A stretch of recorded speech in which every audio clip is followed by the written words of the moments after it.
Uganda's parliament passes a bill to impose a new tax on social media. How the University of Maiduguri in northeastern Nigeria has stayed open, despite at least a dozen attacks by the Boko Haram insurgency since 2017.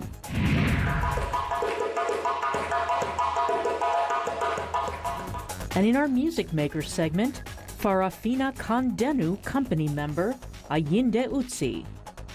Africa 54 starts right now.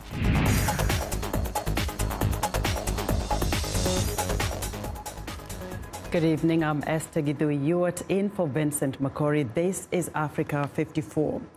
Uganda's parliament has passed a bill to impose a new tax on social media, and it will cost users on platforms such as WhatsApp, Twitter, and Facebook about 27 cents of a dollar, equal to 200 Ugandan shillings. Activists say the move is another attempt by President Yoweri Museveni to stifle press freedom and quash dissent to his 32-year rule. Government blocked access to Facebook, Twitter, and WhatsApp during the last general election in 2016, a move used by other entrenched rulers in Africa in response to grassroots movements against them.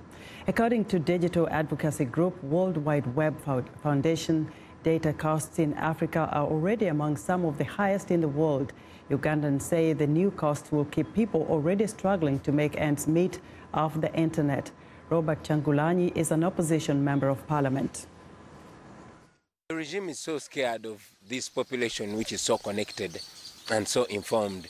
Everything is being exposed every day on social media, all the decadence in the governance, in all the institutions, you know, all failures are being paraded on social media every day. So in a move to curtail the social media, they are taxing it. And I believe much more is going to be done to restrict social media usage in Uganda.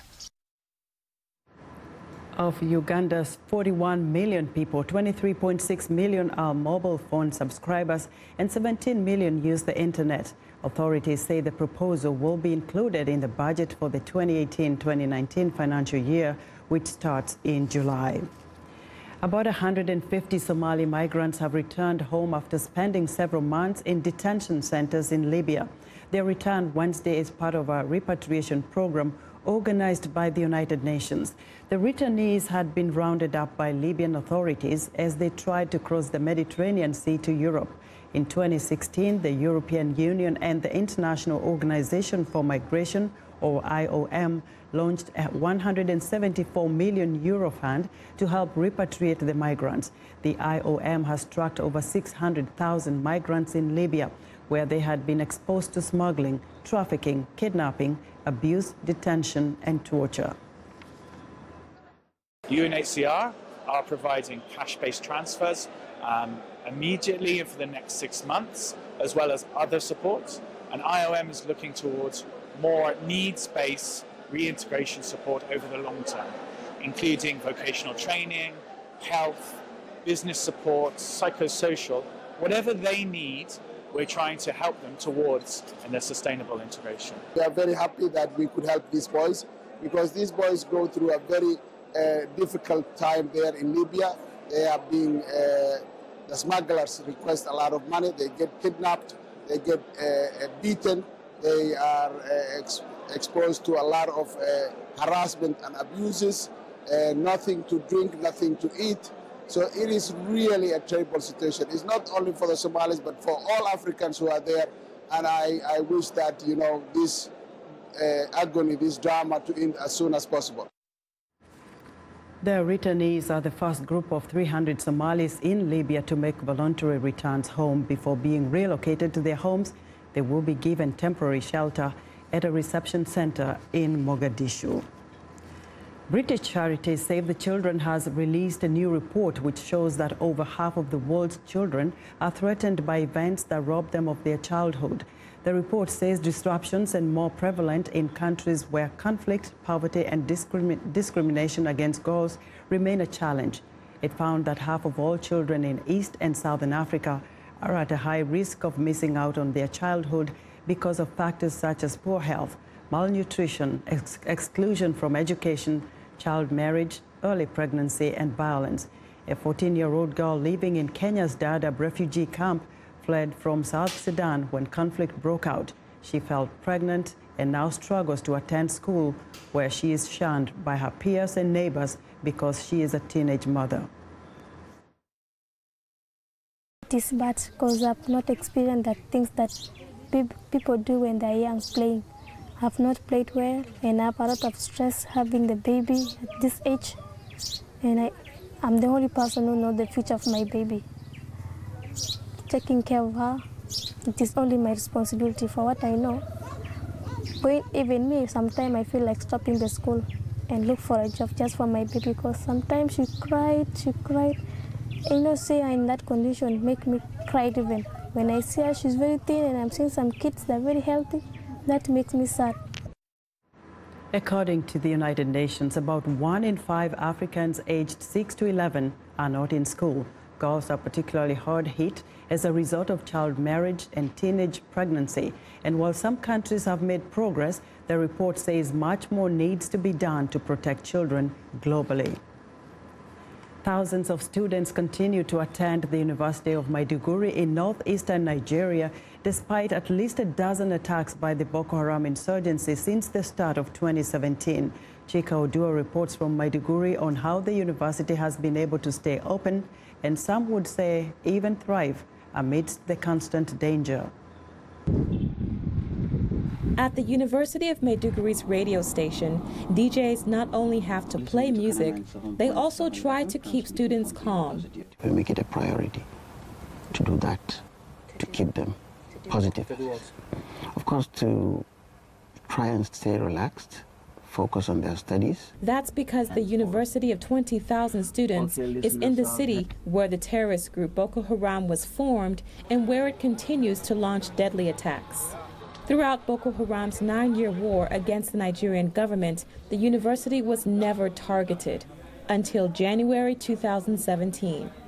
Tasiu Hassan remembers that very first attack. Campus actually, on that very day, even me too, I have examination, but the university management had to cancel all the examinations. I found myself in a very, very terrible situation, in such a way that I have even started thinking of going back home. But he stayed, like many of his classmates.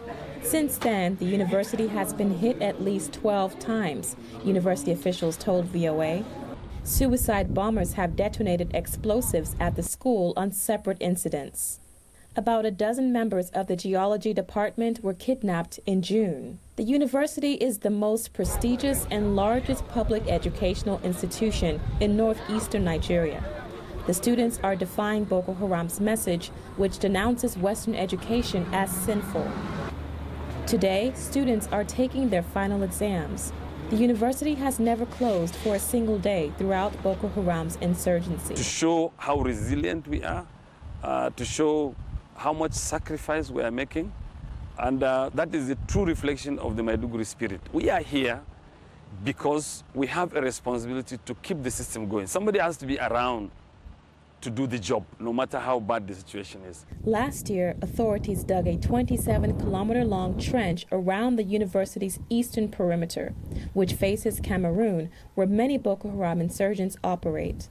The trench is designed to slow down Boko Haram fighters who often invade cities on motorcycle. Every day, sniffer dogs carry out inspections. They're looking out for bomb chemicals and weapons. No other public Nigerian university in the region has this level of security.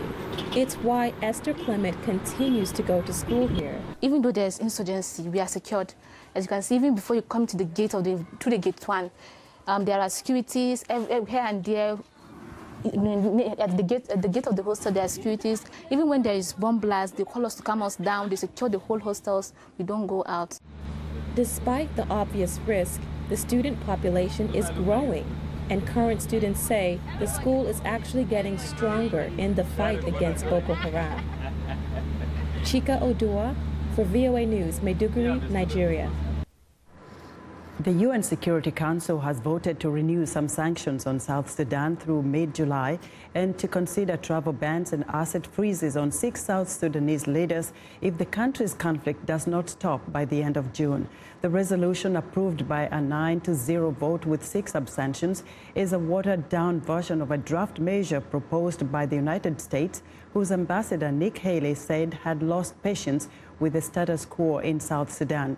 Critics say the measure was rushed and comes at a sensitive time in peace talks. Ethiopia, China and Russia are among countries that abstained from the vote. France and Britain supported the move. South Sudan has been gripped by a civil war sparked by political rivalry between President Salva Kiir and his former deputy Riek Machar.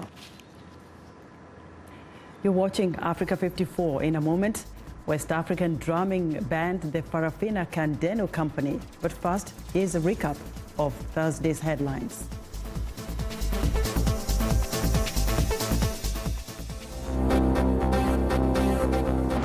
In Switzerland, UNHCR says Friday human traffickers killed more than 12 refugees and injured many in Libya in an incident that happened about a week ago in the southeast of the capital, Tripoli.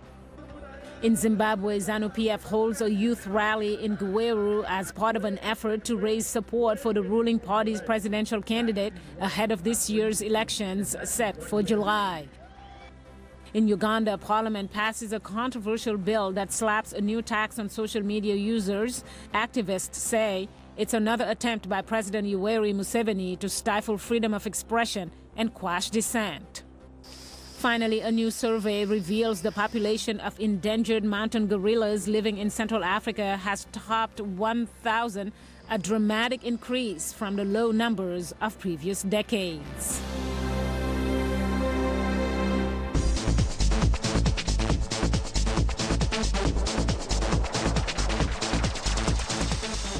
Now, the 4th Little Malaika International Competition took place in Rockville, Maryland, outside Washington, D.C. recently. 12 boys and girls aged 6 to 12 competed for the title of Prince and Princess Malaika. The Little Malaika Leadership and Multicultural Program aims to empower children in the United States to develop leadership qualities and encourage community service. The event is a culmination of weeks of preparation and training. And joining me in the studio are the winners, Prince Malaika 2018, Ayinde Utsi, and Princess Malaika 2018, Ijeoma Monu. Congratulations and welcome to you both to Africa 54.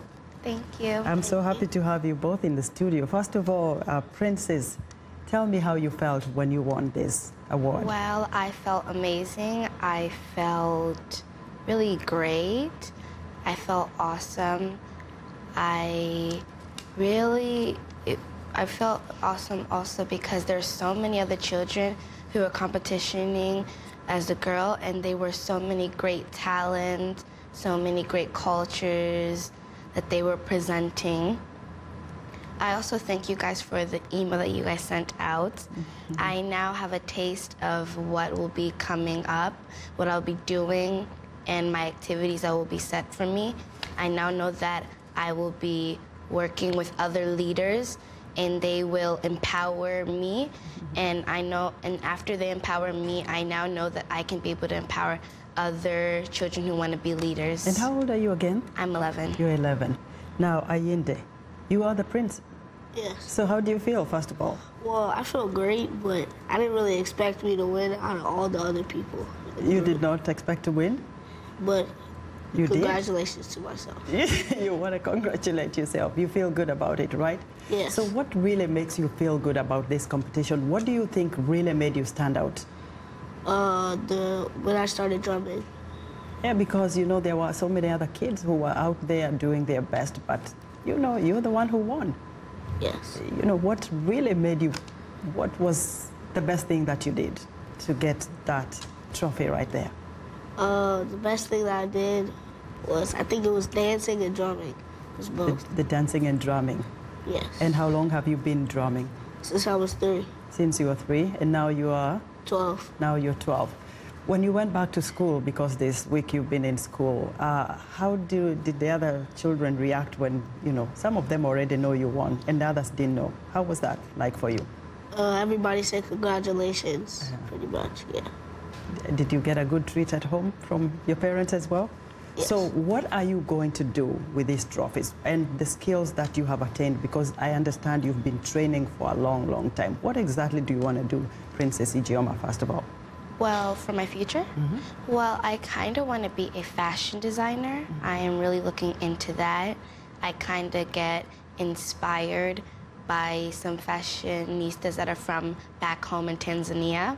My mom herself is also somebody who sews clothes, so soon she'll be teaching me how to sew her clothes. Very good. What about you, I want to be Ayinde? a civil engineer, a master drummer, and go to the NBA. And where are your parents from? DC. They're from Washington, D.C. You feel good about being at the capital city, right? And soon, you'll probably be playing something for us today, right? Yes. Thank you so much. I am so proud of you. Keep doing what you're doing, right? Thank you. Thank you. All right. Ayinde Utse and Ijeoma Monu are the 2018 winners of Little Malaika competition.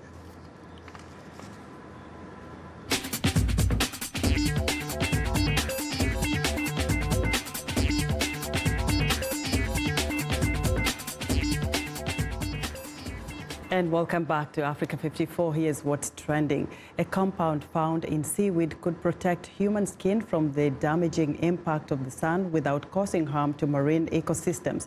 Naturally occurring amino acids, or MAAs, are known to protect marine plants and animals that are exposed to sunlight all day long in shallow water environments. Now, researchers at King's College London have proven the ability of one of MAA to protect human skin cells from UV light too. Most sunscreens contain synthetic UV filters, which do not break down in water and are harmful to fragile marine life. The research could help the development of a natural sunscreen that protects human skin without negative environmental effects. Meanwhile, with approximately 20 million passengers passing through it every year, the maintenance and running of the Eurotunnel expands a vast amount of energy. Now, a new cooling system has provided a way to save electricity and reduce carbon emissions, while also boosting the company's bottom line. Trains passing through the tunnel raise temperatures to an unsafe 35 degrees Celsius, so massive chillers are needed to cool the interior. The newly installed chillers have delivered energy savings of 33% compared with the previous model and have virtually no ozone-depleting qualities, the largest system of its kind in Europe. The units took 3 years to construct and are expected to last for at least another 30 years. And finally, milk from these cows looks and tastes like traditional milk, but there's a difference. This milk lacks a common protein. Workers claim it makes it easier to digest for some people, but skeptics aren't so sure. Still, so-called A2 milk is showing up in supermarket coolers already jammed with almond milk, lactose-free milk, and organic options. Producers hope consumers will pay an extra $1 or more for half a gallon of A2. Now, international companies are involved too. Nestle recently launched an A2 infant formula in China, and that's what's trending today. Now, cancer is not just an illness of the body. It also takes a toll on a patient's emotional well-being. To fight feelings of isolation and depression, an organization called the Pabla Foundation created a program that teaches photography to children living with cancer. Through a camera lens, young cancer patients can focus on the beauty in life. VOA's Elizabeth Lee reports from a gallery show in Los Angeles, where some of these students' pictures are on display. Student photographer Madeline Morales has had experiences most 15-year-olds have not. She has undergone chemotherapy and radiation, but today will be a unique kind of experience, something most people will never have. Makes me feel excited, a little bit of nervous. A gallery show with Morales' photos on display. These images reflect her journey while battling cancer. I try to look at things with a lot of light, a lot of what draws me to is positivity, something that means love or happiness. I think with photography and having that faith of God has really helped me a lot into, you know, staying positive and being motivated to want to keep fighting this disease. Morales is one of 23 students sharing their experiences with cancer through photos at this gallery. They're graduates of the Pavlov Foundation's Shutterbugs Advanced Photography class. Being in these classes with other people that completely understand their experience and can be a community with them has been really impactful and has really made them feel a lot more comfortable in what they've been through and where they're going with it. The Pavlov Shutterbugs program offers classes in 8 cities across the United States. Proceeds from sales of these prints will go toward pediatric cancer research grants. Hello, my name is Bayu Lukman, and I have some photos in this gallery. Most of my photos themes focused on hope. This is Bayu Lukman's photo. Because the butterfly, in a way, how it flies, it kind of represents a feeling of optimism, I'd say. And optimism is needed when fighting cancer and the effects of chemotherapy and radiation, says Lukman, who was diagnosed with cancer when he was 10 years old. You kind of get really depressed and you don't want to live anymore. And you need to stay, optimistic and push yourself through. With photography, many young students gain an identity that is not dictated by cancer. There's more to us than just having cancer, that we have more of a story to tell besides cancer. We want people to see what we see, even if it's through the lens. Pavlov helped me understand more about the struggles of cancer and has given me a small chance to actually assist in the world a bit with photography, I'd say, to express my story and allow it to hopefully reach other kids so they can understand how to deal with it, hopefully. To cope by not only using photography as an engaging distraction, but also a tool to document their struggle with cancer and share their stories with the world. Elizabeth Lee, VOA News, Los Angeles.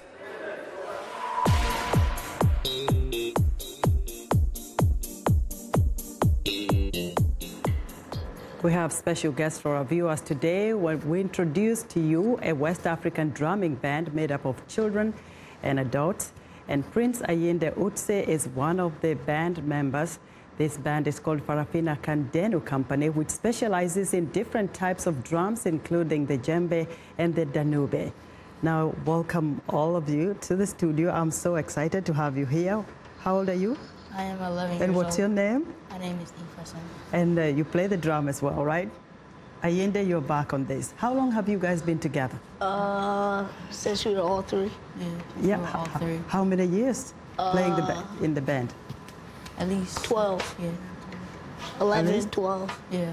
Since you were little, you started playing that early? Yes. And you're ready to play something for us? Yes. Which one is the djembe? This one? Yes. The djembe. And this is the danube. All right. Wow. So you're ready to play? Wait, before I say anything else, before drumming, I want to thank all of my ancestors, my family members, everybody. We also want to thank our master drummer, Mahiri Keita, who teaches us in all our classes. So we want to also thank him. Mm-hmm. I can see you have a lot of discipline, and I can't wait to hear you drumming. So I'm going to leave it to you right now. I'm going to start playing. So I'm going to tell our viewers we're going to leave you with Farafina Kandenu Band. Thank you for watching Africa 54, and let's hear it. Go ahead, bro.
Welcome to English in a Minute.